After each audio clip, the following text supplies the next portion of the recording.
അനുഗ്രഹിക്കപ്പെട്ട നല്ല സമയത്തിനായി ഞാൻ ദൈവത്തെ സ്തുതിക്കുന്നു, സ്തോത്രം ചെയ്യുന്നു. ദൈവവചനം ശ്രവിച്ചുകൊണ്ടിരിക്കുന്ന എല്ലാ ദൈവമക്കൾക്കും വീണ്ടും വരാമെന്നരുളി ചെയ്തവനായ കർത്താവായ യേശു ക്രിസ്തുവിൻ്റെ ധന്യനാമത്തിൽ ഞാൻ എൻ്റെ സ്നേഹവന്ദനം അറിയിക്കുന്നു. ഇന്നത്തെ അല്പസമയത്തെ ചിന്തയ്ക്കായി ലൂക്കോസ് എഴുതിയ സുവിശേഷം 9-ാം അധ്യായം 25-ാം വാക്യം നമുക്ക് വായിക്കാം. ഒരു മനുഷ്യൻ സർവ്വലോകവും നേടിയിട്ട് തന്നെത്താൻ നഷ്ടമാക്കി കളയുകയോ ഛേദം വരുത്തുകയോ ചെയ്താൽ അവന് എന്ത് പ്രയോജനം? അനുഗ്രഹിക്കപ്പെട്ട ഒരു വേദവാക്യമാണ് നാം കേട്ടത്. ലോകം കൈപ്പിടിയിൽ ഒതുക്കുവാനുള്ള വ്യഗ്രതയിൽ മനുഷ്യൻ ഏറ്റവും പ്രധാനപ്പെട്ട കാര്യം ഉപേക്ഷയായി കരുതുന്നു. മനുഷ്യൻ്റെ പ്രയത്നമൊക്കെയും അവൻ്റെ വായ്ക്ക് വേണ്ടിയാകുന്നു, എങ്കിലും അവൻ്റെ കൊതിക്ക് മതി വരുന്നില്ല എന്ന് സഭാപ്രസംഗി 6-ാം അധ്യായം 7-ാം വാക്യത്തിൽ രേഖപ്പെടുത്തിയിരിക്കുന്നു. ലോകം കണ്ടതിൽ വെച്ച് ഏറ്റവും വലിയ ജ്ഞാനിയായിരുന്ന ശലോമോൻ എഴുതിയതാണ് സഭാപ്രസംഗി എന്ന പുസ്തകം. തൻ്റെ ജ്ഞാനത്താൽ താൻ മനസ്സിലാക്കിയ ഒരു കാര്യം തിന്നുകുടിച്ച് തൻ്റെ പ്രയത്നത്തിൽ സുഖം അനുഭവിക്കുന്നതല്ലാതെ മനുഷ്യന് മറ്റൊരു നന്മയുമില്ല എന്നാണ്. സഭാപ്രസംഗി 2-ാം അധ്യായം 24-ാം വാക്യത്തിലാണ് ഇത് രേഖപ്പെടുത്തിയിരിക്കുന്നത്. ഈ വാക്യങ്ങളിലെല്ലാം പഠിച്ചാൽ മനസ്സിലാക്കാവുന്ന ഒരു കാര്യം, ദൈവം നമ്മെ ഭൂമിയിൽ ആക്കി വച്ചിരിക്കുന്നത് ഒരു പ്രത്യേക ഉദ്ദേശത്തോടെയാണ് എന്നതാണ്. യേശുക്രിസ്തുവിൽ കൂടി ദൈവം അത് നമുക്ക് വെളിപ്പെടുത്തിയിട്ടുണ്ട്. യോഹന്നാൻ എഴുതിയ സുവിശേഷം 14-ാം അധ്യായം 1-2 വാക്യങ്ങളിൽ രേഖപ്പെടുത്തിയിരിക്കുന്നത് ഇപ്രകാരമാണ്: നിങ്ങളുടെ ഹൃദയം കലങ്ങിപ്പോകരുത്, ദൈവത്തിൽ വിശ്വസിപ്പിൻ, എന്നിലും വിശ്വസിപ്പിൻ. എൻ്റെ പിതാവിൻ്റെ ഭവനത്തിൽ അനേകം വാസസ്ഥലങ്ങളുണ്ട്, ഇല്ലെങ്കിൽ ഞാൻ നിങ്ങളോട് പറയുമായിരുന്നു. ഞാൻ നിങ്ങൾക്ക് സ്ഥലം ഒരുക്കുവാൻ പോകുന്നു. ഞാൻ പോയി നിങ്ങൾക്ക് സ്ഥലം ഒരുക്കിയാൽ ഞാൻ ഇരിക്കുന്ന ഇടത്ത് നിങ്ങളും ഇരിക്കേണ്ടതിന് പിന്നെയും വന്ന് നിങ്ങളെ എൻ്റെ അടുക്കൽ ചേർത്തുകൊള്ളും. വളരെ വലിയ പ്രത്യാശയാണ് കർത്താവ് ഈ വാക്യത്തിൽ കൂടി നമുക്ക് തരുന്നത്. ലോകത്തിൽ ജീവിച്ചിരുന്ന അനേകം പണ്ഡിതന്മാർ ഈ ഭൂമുഖം വിട്ട് മാറിക്കടന്നുപോയി. അനേകം PhD സ്കോളേഴ്സ് മരണം മൂലം ഭൂമിയിൽ നിന്ന് മാറ്റപ്പെട്ടു. അനേകം രാജാക്കന്മാർ മരിച്ച് മൺമറഞ്ഞു.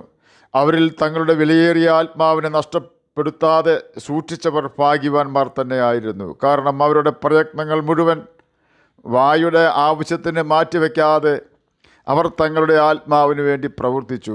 ആത്മാവിന് വേണ്ടി വളരെ കഠിനാധ്വാനം ചെയ്യേണ്ട ആവശ്യം ഇന്ന് ഇല്ല. അതെല്ലാം യേശു കർത്താവ് കാൽവരി ക്രൂശിൽ നമുക്ക് വേണ്ടി ചെയ്ത് കഴിഞ്ഞു. ഇനി നാം നമ്മുടെ ആത്മാവിന് വേണ്ടി ചെയ്യേണ്ടത് ഒന്ന് മാത്രമാണ്: നിർമ്മല ഹൃദയത്തോടെയുള്ള ഒരു വിശുദ്ധ ജീവിതം നാം നയിക്കണം എന്നതാണത്. ഭൂമിയിലായിരുന്നപ്പോൾ വളരെ ആഡംബരത്തോടെ സുഖിച്ചവനായിരുന്നു ധനവാൻ. അവൻ്റെ പേര് ജീവപുസ്തകത്തിൽ ഉണ്ടായിരുന്നില്ല, കാരണം അവൻ ദൈവത്തോട് പാപം ചെയ്തവനാകിയാൽ അവൻ്റെ പേര് മണ്ണിലാണ് എഴുതിയിരുന്നത്. യിരെമ്യാ പ്രവചനം 17-ാം അധ്യായം 13-ാം വാക്യത്തിൽ ഇത് രേഖപ്പെടുത്തിയിരിക്കുന്നു.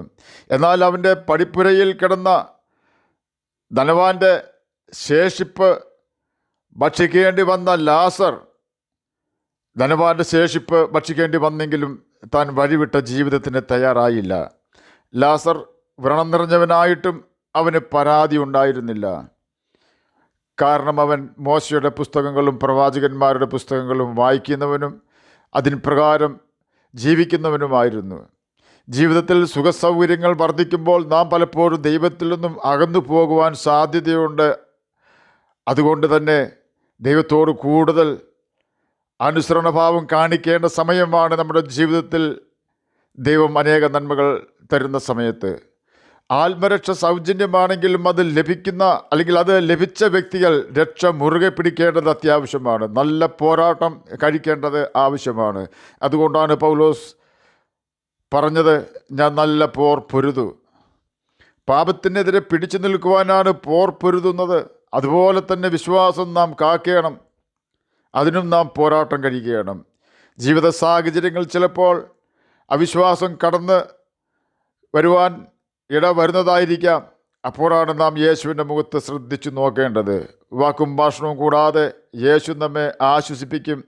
യേശു പറഞ്ഞു, ബലാത്കാരികൾ ദൈവരാജ്യം ബലാത്കാരേണ പിടിച്ചടക്കുന്നുവെന്ന്. ധനവാൻ ഭൂമിയിലായിരുന്നപ്പോൾ അവൻ്റെ ജീവിതത്തിൽ ദൈവത്തിനൊരു സ്ഥാനവും ഉണ്ടായിരുന്നില്ല. ഇപ്പോൾ ഒരിറ്റ് ദാഹജലം അവൻ ചോദിച്ച് നിലവിളിക്കുകയാണ്: അബ്രഹാം പിതാവിനോട് കനിവുണ്ടാകണമേ, ലാസർ വിരലിൻ്റെ അറ്റം വെള്ളത്തിൽ മുക്കി എൻ്റെ നാവിനെ തണുപ്പിക്കേണ്ടതിന് അവനെ അയക്കണമേ. ഞാൻ ഈ ജ്വാലയിൽ കിടന്ന് വേദന അനുഭവിക്കുന്നു എന്ന് വിളിച്ചു പറഞ്ഞു. ലൂക്കോസ് എഴുതിയ സുവിശേഷം 16-ാം അധ്യായം 24-ാം വാക്യത്തിലാണ് ഇത് രേഖപ്പെടുത്തിയിരിക്കുന്നത്. ഭൂമിയിലായിരിക്കുമ്പോൾ നാം കർത്താവിനോട് ചേർന്ന് നടക്കുകയും അവൻ്റെ പ്രമാണം അനുസരിക്കുകയും ചെയ്താൽ യേശു സ്ഥലം ഒരുക്കി മടങ്ങി വന്ന് നമ്മെയും ചേർത്തുകൊള്ളും. അപ്പോഴാണ് ഇപ്പോൾ ദൈവത്തെ അനുസരിക്കാതെ ജീവിക്കുന്നവരും ദൈവത്തെ അനുസരിച്ച് ജീവിക്കുന്നവരും തമ്മിലുള്ള വ്യത്യാസം നാം മനസ്സിലാക്കുന്നത്. ചൂള പോലെ കത്തുന്ന ഒരു ദിവസം വരുന്നുണ്ട്. അപ്പോൾ അഹങ്കാരികളൊക്കെയും താളടിയായി തീരും. എന്നാൽ ഇന്ന് കർത്താവിനായി ജീവിച്ച് തങ്ങളുടെ ആത്മാവിനെ വിശ്വസ്തനായ കർത്താവിൻ്റെ കയ്യിൽ ഏൽപ്പിച്ച് ന്യായപ്രമാണപ്രകാരം ജീവിക്കുന്നവരെ ഒരു മനുഷ്യൻ തനിക്ക് ശുശ്രൂഷ ചെയ്യുന്ന മകനെ ആദരിക്കുന്നത് പോലെ ദൈവം ആദരിക്കും എന്ന് മലാഖി പ്രവചനം 3-ാം അധ്യായം 17-ാം വാക്യത്തിൻ്റെ അവസാന ഭാഗത്ത് രേഖപ്പെടുത്തിയിരിക്കുന്നു.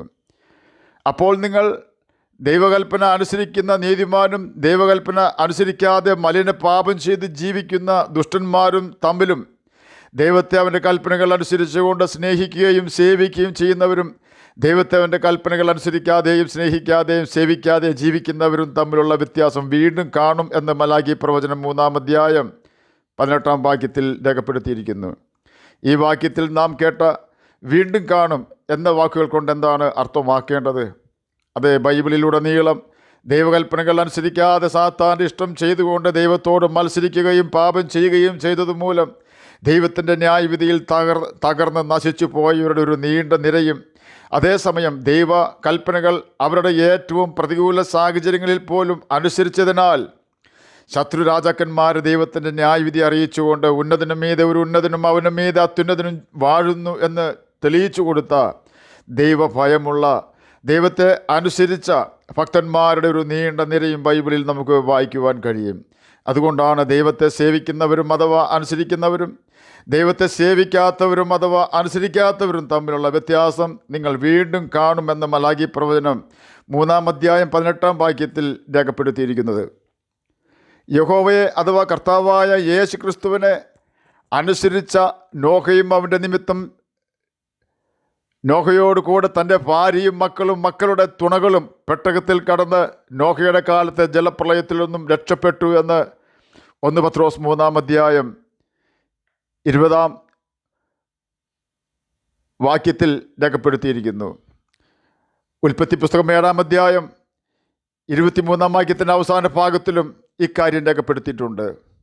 എന്നാൽ നോഹയുടെ പ്രസംഗം കേട്ടിട്ട് മാനസാന്തരപ്പെട്ട് തങ്ങളുടെ പാപപ്രവൃത്തികൾ ഉപേക്ഷിക്കാതിരുന്ന മഹാമ്ലേച്ഛതകൾ പ്രവർത്തിച്ചിരുന്ന മഹാഭൂരിപക്ഷം വരുന്ന ജനങ്ങളും ജലപ്രളയം മൂലം നശിച്ചുപോയി. ഉൽപ്പത്തി പുസ്തകം 7-ാം അധ്യായം 21-ഉം 23-ാം വാക്യത്തിൻ്റെ ആദ്യ ഭാഗത്തും ഇത് രേഖപ്പെടുത്തിയിരിക്കുന്നു.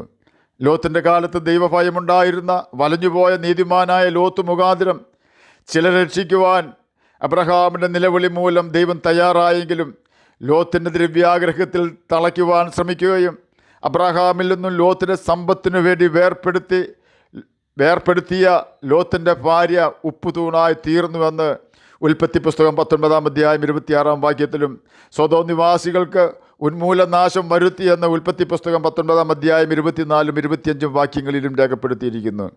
യിരെമ്യാവിൻ്റെ കാലത്ത് അനേക പ്രാവശ്യം യിരെമ്യാവിൽ കൂടി മാനസാന്തരപ്പെടണമെന്ന ദൈവിക സന്ദേശം കേട്ട യഹൂദാ ജനങ്ങളും സിദെക്കിയാ രാജാവും യിരെമ്യാവിനെ ഉപദ്രവിച്ചുകൊണ്ട് അവനെ ചെളിക്കുഴിയിൽ ഇറക്കുകയും പട്ടിണി കിടത്തി ഉപദ്രവിക്കുകയും ചെയ്തെങ്കിലും ദൈവം യിരെമ്യാവിൽ കൂടി അറിയിച്ച ന്യായവിധി ജനത്തിന് വരേണ്ടതിന് യിരെമ്യാവിൽ കൂടി പറഞ്ഞിരുന്ന അവധിയിൽ തന്നെ ബാബേൽ രാജാവായ നെബൂഖദ്നേസർ രാജാവിനെ അയച്ച് സിദെക്കിയാവിൻ്റെ 2 മക്കളെയും സിദെക്കിയാവിൻ്റെ മുമ്പിൽ വെച്ച് വെട്ടിക്കൊല്ലുകയും അതിനുശേഷം സിദെക്കിയാവിൻ്റെ കണ്ണ് കുത്തിപ്പൊട്ടിച്ച് ചങ്ങല വെച്ച് ബാബേലിലേക്ക് കൊണ്ടുപോവുകയും ചെയ്തു എന്ന് 2 രാജാക്കന്മാർ 25-ാം അധ്യായം 6-ഉം 7-ഉം വാക്യങ്ങളിലും അവൻ്റെ ജനങ്ങളെയും ബാബേലിലേക്ക് കൊണ്ടുപോയി.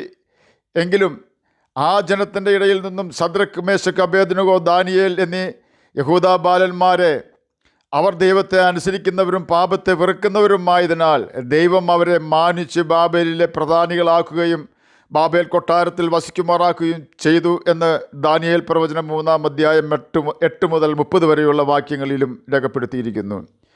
ദൈവത്തെയും ദൈവത്തിൻ്റെ പ്രവാചകൻ്റെയും ധിക്കരിച്ച യഹൂദ രാജാവായ സിദെക്കിയാവ് 2 കണ്ണുകളും മക്കളും സ്വന്തം രാജ്യവും സ്വന്തം ജനങ്ങളും നഷ്ടപ്പെട്ടവനായി അടിമകൾ കിടക്കുന്ന ബാബേലിലെ ജയിലിൽ കിടന്ന് കഷ്ടത അനുഭവിക്കുന്ന സമയത്താണ് ദൈവത്തെ അനുസരിച്ച് പാപത്തെ വെറുത്ത് ജീവിച്ചിരുന്ന യഹൂദ ബാലന്മാരെ ബാബേൽ കൊട്ടാരത്തിൽ നെബൂഖദ്നേസർ രാജാവിനെ ബുദ്ധി ഉപദേശിക്കുന്നവരായി ദൈവം ഉയർത്തിയത്.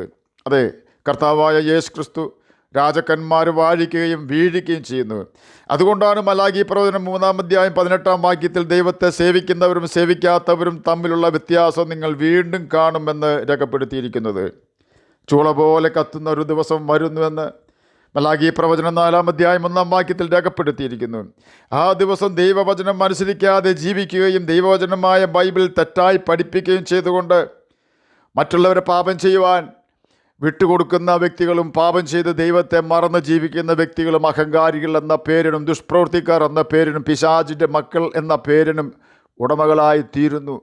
പാപം ചെയ്യുന്നവൻ പിശാചിൻ്റെ മകനാകുന്നു എന്ന് 1 യോഹന്നാൻ 3-8 രേഖപ്പെടുത്തിയിരിക്കുന്നതിനാലും നിത്യനരകം പിശാചിനും അവൻ്റെ ദൂതന്മാർക്കും അഥവാ അവൻ്റെ മക്കൾക്കും ഒരുക്കിയിരിക്കുന്നതിനാലും സാത്താനെ ഗന്ധകം കത്തുന്ന തീ പൊയ്കയിൽ തള്ളിയിടും എന്നതിനാലും പാപം ചെയ്ത് ദൈവത്തെ ധിക്കരിക്കുന്ന വ്യക്തികളും സാത്താനോടൊപ്പം നരകത്തിൽ എറിയപ്പെടും എന്ന് വെളിപ്പാട് പുസ്തകം 20-11 വരെയുള്ള വാക്യങ്ങളിൽ രേഖപ്പെടുത്തിയിരിക്കുന്നു.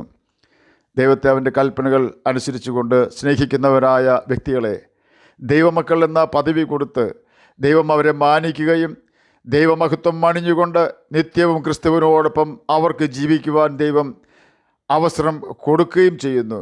ഇത്ര വലിയ പദവി ദൈവം നമുക്ക് തരുന്നതിന് വേണ്ടിയാണ് തൻ്റെ ഏകജാതനായ പുത്രനെ കാൽവരി ക്രൂശിൽ നമുക്ക് വേണ്ടി യാഗമായി തീർത്തതും അവസാന തുളി രക്തം വരെ യേശു ക്രിസ്തു കാൽവരി ക്രൂശിൽ നമുക്ക് വേണ്ടി ചൊരിഞ്ഞതും. നാം ഇത്ര വലിയ രക്ഷ ഗണ്യമാക്കാതെ ശരീരത്തിൽ നിന്നും ആത്മാവ് വേർപെട്ടാൽ ഭൂമിയിലെ മണ്ണിൽ ലയിച്ചു ചേരേണ്ട ശരീരത്തിനായി ലോകം മുഴുവൻ നേടിയാൽ മുഴുലോകത്തേക്കാൾ വിലയുള്ള നമ്മുടെ ആത്മാവിനെ അതുകൊണ്ട് എന്താണ് പ്രയോജനം എന്നാണ് ലൂക്കോസ് എഴുതിയ സുവിശേഷം 9-25 കൂടി കർത്താവായ യേശു ക്രിസ്തു നമ്മോട് ചോദിക്കുന്നത്. ആകയാൽ ഏറ്റവും കൂടിയാൽ 120 വർഷങ്ങൾ മാത്രം ജീവിക്കേണ്ട നശിച്ചു പോകുന്ന നമ്മുടെ ശരീരത്തിനു വേണ്ടി നാം അധ്വാനിക്കുന്നതിനോടൊപ്പം തന്നെ നമ്മുടെ ശരീരം ഈ ഭൂമിയിൽ ഉപേക്ഷിച്ചുകൊണ്ട് ദൈവിക ന്യായവിധിക്ക് ശരീരത്തിൽ നിന്നും പറന്നു പോകേണ്ട നമ്മുടെ ആത്മാവിൻ്റെ രക്ഷയ്ക്ക് വേണ്ടി ജീവിക്കുവാൻ നമുക്കിന്ന് ദൈവസന്നിധിയിൽ തീരുമാനിക്കാം. വിഷം കഴിക്കുമ്പോൾ നമ്മുടെ ശരീരത്തിൽ നിന്നും നമ്മുടെ ആത്മാവ് പുറത്തു പോകുന്നു. എന്നാൽ നാം പാപം ചെയ്യുമ്പോൾ നമ്മുടെ ആത്മാവിൽ നിന്നും ദൈവാത്മാവ് പുറത്തു പോകുമെന്ന് നാം ഓർക്കണം. ശൗലിൽ നിന്നും യഹോവയുടെ ആത്മാവ് പോയി പകരം ഒരു ദുരാത്മാവ് അവനിൽ വന്നു എന്ന് 1 ശമൂവേൽ 16-14 രേഖപ്പെടുത്തിയിരിക്കുന്നു. യഹോവയുടെ ആത്മാവ് ആശ്വസിപ്പിക്കുന്നവനാണെങ്കിൽ ദുരാത്മാവ് നമ്മെ തീവ്ര ദുഃഖത്തിലെത്തിക്കുന്നവനാണെന്ന് നാം മനസ്സിലാക്കണം. നിത്യനരകത്തിൽ നാം എത്തുന്നത് വരെ അവൻ നമ്മെക്കൊണ്ട് ദുഷ്പ്രവൃത്തികൾ ചെയ്യിക്കുകയും കൂട്ടുദാസനെ നാവുകൊണ്ടും പേന കൊണ്ടും അടിപ്പിക്കുകയും ചെയ്യും. സഹോദരനെ മൂട എന്ന് വിളിച്ചാൽ മാത്രം മതി നിത്യനരകത്തിന് യോഗ്യത പ്രാപിക്കുവാൻ എന്ന കാര്യം നാം മറന്നു പോകരുത്. നല്ല ന്യായാധിപനായ കർത്താവായ യേശു ക്രിസ്തുവാണ് ഈ കാര്യം നമ്മെ പഠിപ്പിച്ചത്. മത്തായി എഴുതിയ സുവിശേഷം 5-22 ഈ കാര്യം യേശു പ്രസ്താവിച്ചിട്ടുണ്ട്. ആകയാൽ സഹോദരനെതിരെ ഹൃദയത്തിൽ ദോഷം ചിന്തിക്കുകയോ സഹോദരനെതിരെ കോപിക്കുകയോ സഹോദരനെ നിസാര എന്ന് പറയുകയോ മൂട എന്ന് വിളിക്കുകയോ ചെയ്യാതെ യാതൊരുവിധ പാപവും ചെയ്യാതെ നമുക്ക് നമ്മുടെ ആത്മാവിന് ദൈവമൊരുക്കിയ വലിയ രക്ഷ അപകടപ്പെടുത്താതെ പാപത്തെ വെറുത്ത് നമുക്ക് ജീവിക്കാം. അതിന് കർത്താവ് നമ്മെ സഹായിക്കട്ടെ എന്ന് പ്രാർത്ഥിച്ചുകൊണ്ട് ഞാൻ എൻ്റെ വാക്കുകളിൽ നിന്ന് വിരമിക്കുന്നു. നമുക്ക് പ്രാർത്ഥിക്കാം. ഞങ്ങളെ സ്നേഹിക്കുന്ന സ്വർഗീയ പിതാവേ, നല്ല വചനത്തിനായി ഇങ്ങനെ സ്തുതിക്കുന്നു, സ്തോത്രം ചെയ്യുന്നു. എന്നെ കേൾക്കുന്ന ഏതെങ്കിലും പ്രിയപ്പെട്ടവർ സമാധാനമില്ലാത്തവരായിരിക്കുന്നെങ്കിൽ സമാധാനം അങ്ങ് അവർക്ക് നദി പോലെ ഒഴുക്കി കൊടുക്കണമേ. മുഴുലോകത്തേക്കാൾ വിലയുള്ള ആത്മാവിനെ നഷ്ടപ്പെടുത്തുന്നൊരു പാപം ചെയ്യുവാൻ അടിയനെ കേൾക്കുന്ന അങ്ങയുടെ മക്കൾക്ക് ഇടവരാതെ ഞങ്ങളെ സഹായിക്കണമേ. അങ്ങയുടെ വചനം പ്രമാണിച്ചുകൊണ്ട് ജ്യോതിഷികളെ പോലെ തിളങ്ങുവാൻ അടിയനെ കേൾക്കുന്ന അങ്ങയുടെ കുഞ്ഞുങ്ങളെ സഹായിക്കണമേ. പ്രാർത്ഥന കേട്ടതിനായി സ്തോത്രം. യേശുവിൻ്റെ നാമത്തിൽ തന്നെ ആമേൻ. കർത്താവ് എല്ലാവരെയും അനുഗ്രഹിക്കട്ടെ. സ്തോത്രം.